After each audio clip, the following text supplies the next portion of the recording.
గొడుగులన్నీ అడుగంటి పోయినవి, బావులు సావుకు దగ్గరైనవి, వాగులు వంకలు ఎండిపోయినవి, సాకలి పొయ్యిలు కూలిపోయినవి. పెద్ద బోరు పొద్దంత నడుస్తుందో బలిసీనా దొరలది, మరి పేద రైతుల బాబులెందుకెండే నా పల్లెల్లోనా.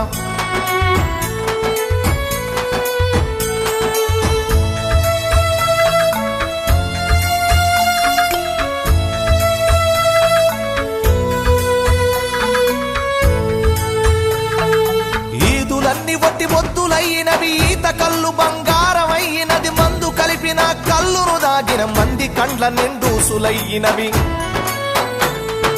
చల్లని వీరు విస్కిలవడు బంపే నా పల్లెల్లోకి, అరే బుస్సున బొంగే పెప్సి కోల వచ్చే నా పల్లెల్లోకి.